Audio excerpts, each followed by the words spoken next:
TGCRequiem here with a deck tech for modern Abzan Traverse. This is not my brainchild. This is from Willie Adel. Basically, when the Death Shadow decks came out, he kind of put this list together, which is kind of a toolboxy build with Traverse the Uvenwald that did not include Death Shadow. Not because Death Shadow wasn't good, but Death Shadow definitely was best in Jund in his opinion, and Abzan's kind of his thing, and so he built kind of like a more streamlined version of Abzan using the toolbox tool of Traverse the Uvenwald. He had some pretty good results with it and kept playing it and tuned it, and recently I think came in top 4 in one of the modern challenges or something to that effect.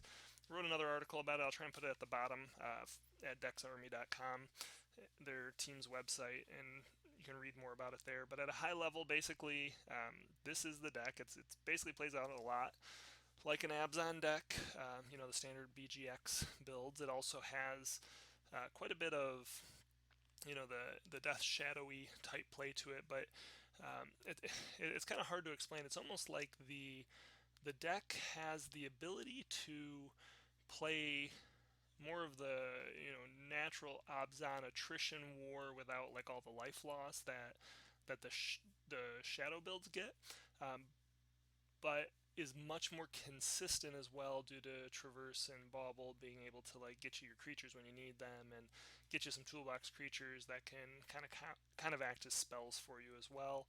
I've played a lot of Shadow decks, and basically the thing with Shadow decks are, you give up some edge in matchups that if you were playing a different BGX deck, you would have already been good against.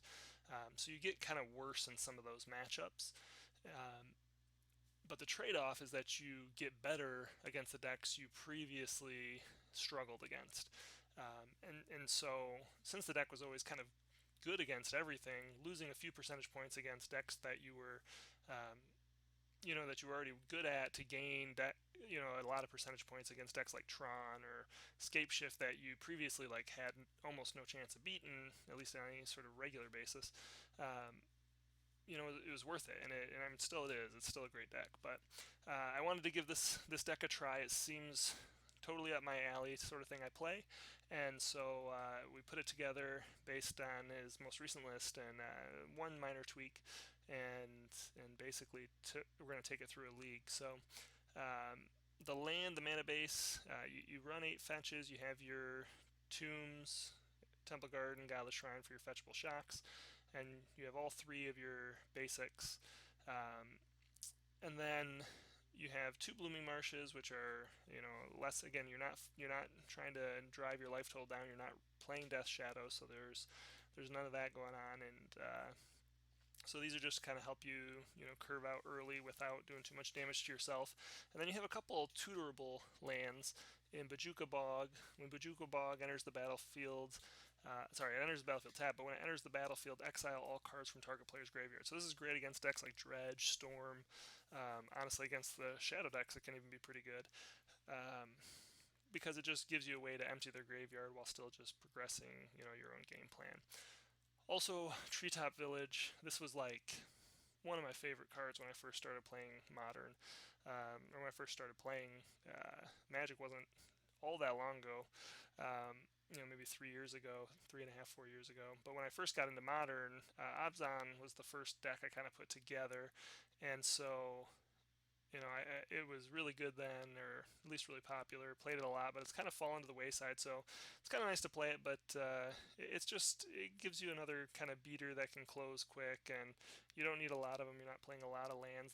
Kind of the best piece of this is you're able to kind of turn these Traverse and Mishra's Baubles into your lands, and in your normal Abzan deck, you're going to run somewhere in the 21 to 23, 24 lands, depending on how you build your deck, if you're running hierarchs, things like that. Here you only need to run 19, which gives you the ability to play these spells. Most of these spells are cantrippy, which allows you to maybe thin on some of your other spells, maybe play fewer copies than you might otherwise have played. but it works really well towards, again, making you be able to consistently get what you need when you need it, or at least more consistently. And then it also just kind of helps you with having bigger Tarmogoyfs. People have been wanting to play artifacts and, tribal and stuff like that in decks for years. And so being able to kind of more naturally fit an artifact into a deck with Tarmogoyf is great. It also plays really well and strong with Grimflayer, and obviously it's necessary for Traverse the Uvenwald. So not going to go too much into a lot of the core of this Mishra's Bauble and Traverse the Uvenwald piece, just because we kind of do that a lot on the deck text. But Mishra's Bauble basically, again, is an artifact that gives you some almost pseudo scry action with your fetches, and it helps turn on Delirium, which makes Traverse the Uvenwald really good. Normally Traverse the Uvenwald just allows you to search your library for a basic land, but when you have Delirium you can search for any land or any creature, which is really great when you're running a lot of cheap creatures. Grim the Flayer is a 2/2 trampler, but when you have Delirium, which to get Delirium you need 4 different types of cards in your graveyard. Grimflayer gets +2/+2, and then Grimflayer also has just this. This doesn't matter if you have Delirium or not, but it has the ability to look at the top 3 cards of your library when you deal combat damage, and then you can choose to put any of those cards in the graveyard or back on top of your library in any order. And so this is really good at filtering your draws, helping to turn on Delirium, and it's one of my favorite cards. I've played in a lot of builds where it's probably not the best card in the build, but it's really good in these builds with Abzan, because it also has synergy with cards like Lingering Souls, where you can throw a card like Lingering Souls into the graveyard to then just be able to cast it. And this works similarly with like Ancient Grudge in the Jund builds, but Lingering Souls is a much more proactive card, and also helps with the fact that you're running fewer creatures. Gives you more ways to basically get out and get your opponent down.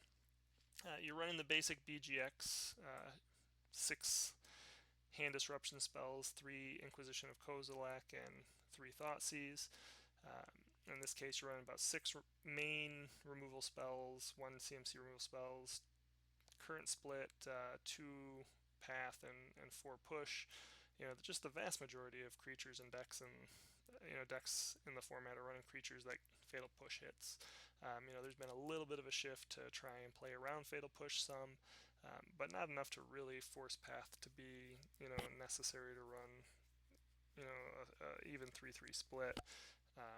Path is more just like a hedge against Wormcoil Engine, Ulamogs, Tassigers, things like that. And so you do have a couple of them, but for most of what you're trying to do, you think you're going to be all right with the Fatal Pushes. Collective Brutality. So this is just a great card. More often you see it in the side than a couple in the main, but the Vizier combo decks where you can get Devoted Druid paired with Vizier of Remedies to allow Devoted Druid to untap like infinitely. There's a couple decks running that. Obviously, I've done some videos with Elves running that combo, and then there's also the Abzan Company deck. The Abzan Company deck, they're calling it Counters Company or Company Counters.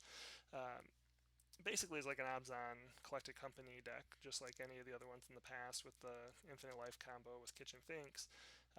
But it also has infinite mana with this new combo with Vizier. So Vizier basically replaces Malira, and then they use the 2 cards to, it's like a Court of Calling to go get a Duskwatch Recruiter, and then the Duskwatch Recruiter you can infinitely go through your deck to go get whatever creatures you want, and then with infinite mana create a infinitely large Hangerback Walker, and then throw all the damage at your opponent's face. Well, those decks are really soft to Collective Brutality. All their creatures pretty much have 2 or less toughness, and so Collective Brutality can kill all their creatures. And they're also kind of, I don't want to say heavy on spells, but the spells are high impact, like with Court of Calling and Collected Company. And so Collective Brutality is just really good at killing their key creatures while also ripping apart, their plan for getting, out wide into their combo as fast as possible. and it's also good against burn, and so this is kind of why it's being played as a 2 of right now. Scavenging Ooze is good against, obviously, dredge decks, storm decks, just in big creature battle matchups. Sometimes you can get it big enough against Eldrazi for it to matter. Really good in the mirror matches, things like that. Tarmogoyf, just everybody's favorite 2 mana beater. Gets pretty big based on the graveyard, and obviously we're trying to make it a little bigger with all the things we're doing with Mishra's Bauble, and even to some extent having as many planeswalkers as we do.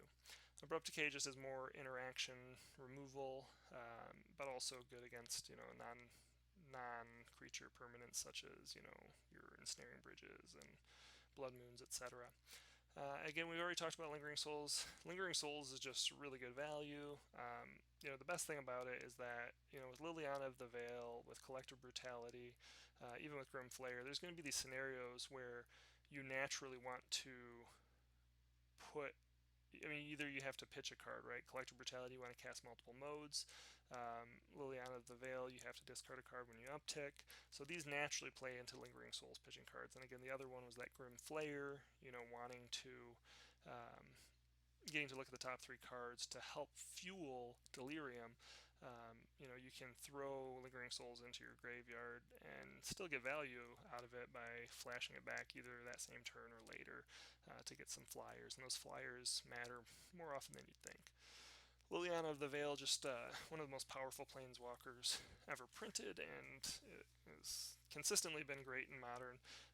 Loses a little bit of equity to her newer version, Liliana the Last Hope, which, by the way, I don't know if I've ever said this, I love the art on this card because it reminds me of Daisy Ridley, the Rey from the new Star Wars. I don't know, her face looks like identical to me, and I'm just like, oh, she has such a nice face.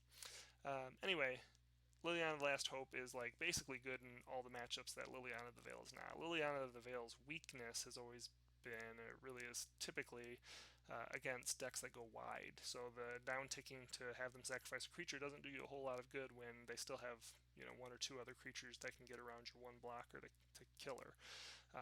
So Liliana the Last Hope upticks and does -2/-1 until your next turn, and so that's really good against really even those same sort of decks like the Vizier combo decks, Elves, Goblins, Affinity. There's just lots of decks where she's fantastic, and it's almost again the exact opposite of the Liliana the Veil is good. So they're both in there. They're both really good. A lot of times, sometimes they're both good in the same matchups. They're both good against Death Shadow, but that's why we're playing the 2/2 split. Kalidas, Trader of Get. So Willie Adel was playing Siege Rhino here, and he actually mentioned playing Kalidas here instead, and it makes perfect sense to me. Again, it has a lot to do with these Abzan builds. They have a lot of recursion from their graveyard. They can basically Eternal Witness to get a card back from the graveyard. They could actually Eternal Witness. If they have the infinite mana, it can help them get the infinite mana. Say they lose their 1 Walking Ballista, they can chord for the Eternal Witness to go get their Walking Ballista. Kitchen Finks, just the general combo, the one that the good old-fashioned Viscera Seer, Kitchen Finks, and not Malira now, but Vizier or Anafenza the Foremost, or Anafenza Kin Tree Spirit, actually, I think is the one. But basically, against these decks, or these creatures, they got all these value engines, recurring cards from the graveyard. Well, Kalidas is great against that because when they would have gone to the graveyard, they get exiled instead. And so they lose that extra value, and it also pumps up your board state by getting a 2/2 zombie. It's also excellent against Dredge, for that matter. And so also has some play against Burn. So just a switch I was more than happy to make because I've always been a big fan of Kalidas, though I do agree that Kalidas has been kind of weak lately. I haven't actually played with Kalidas in a while, but it does feel like the meta's kind of shifted to a spot where Kalidas is good again, and I'm happy to have it back in the deck. As for the sideboard, Surgical Extraction just for more graveyard hate. A come back to Grafdigger's Cage in just a moment. Collective Brutality, again, just for all the same matchups we talked about it earlier. Kataki's War's Wage is for Affinity, for Lantern, for Krark Clan, Fireworks, Eggs, whatever you want to call it. It's really good against that. The nice thing about this here versus Stony Silence is because the Traverse, the Uvenwald allows you to get creatures. You can go find this where you would have to just probably play 2 or 3 Stony Silences and hope to draw it. Now you essentially have 5 copies with the traverses. Maelstrom Pulse, just phenomenal all-around answer to any sort of permanence. Fulminator Mage, really for Tron, basically. I mean, it's also good against Scape Shift, Titan Shift, and against decks like Infector Affinity, it absolutely has play against their man lands. So, basically played in those matchups. Reclamation Sage, this is really good, obviously against like Affinity and things like that. The big reason for its inclusion here again is because of Traverse the Uvenwald, but this allows you to get at an opponent's ley line of Sanctity, as early as turn 3. So you could go find it turn 2, cast it turn 3, and then turn 4, start throwing all those Inquisitions and Thought Seizes that have been stuck in your hand back at your opponent. Flame Tendrils, just to help against all those go wide strategies. They have low toughness. Again, the Vizier Abzan Company counters combo, elves, goblins, affinity, all these sort of things. And again, the nice thing about this card is it exiles, so when the creatures die, they don't stay in the graveyard to be recurred, unlike the old Drown in Sorrows. Lingering Souls for matchups that are going to be extra grindy.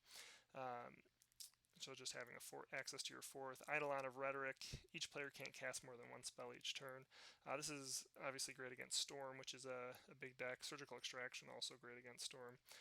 Eidolon of Rhetoric also is good against Snapcaster Mage. Snapcaster Mage can't cast the extra spell once Eidolon of Rhetoric's on the battlefield. And again, Traverse target. Same thing with Shriekmaw. It's a 5 mana 3/2, but you can evoke it for 2 mana, and when it enters the battlefield, destroy target non-artifact, non-black creature. The big bonus with Shriekmaw is, like Reality Smasher, is a card that requires you to discard a card when you target it with a spell. But if Shriekmaw enters the battlefield and targets it, that's not a spell, and you don't have to discard a card. So pretty much just general removal, and again can be recurred. Several of these cards, Fulminator Mage, Shriekmaw. Did we lose? There we go. Fulminator Mage, Shriekmaw. They can just basically be recurred and used over and over again. Even if Reclamation Sage dies, can be kind of reused. Kataki's War Wage with Liliana, the Last Hope. You can get it back from the graveyard, and Kataki's less of like an actual use and more of a scenario where, what is going on here? Getting some major delay. But Kataki is, only going to need to be recurred if your opponent kills it, but still. And then Damnation, just a sweeper, Merfolk, Eldrazi, just Elves, the Abzan Company, any of those decks, just where you need to be able to kill a bunch of creatures because they get wide to buy you time to kind of finish in your late game. So, probably a little longer than I wanted to talk about this, but again, a cool new deck. He's been playing it for a little while. Again, there's a link in the bottom. But it's a fun deck. I look forward to playing it. It seems right up my alley.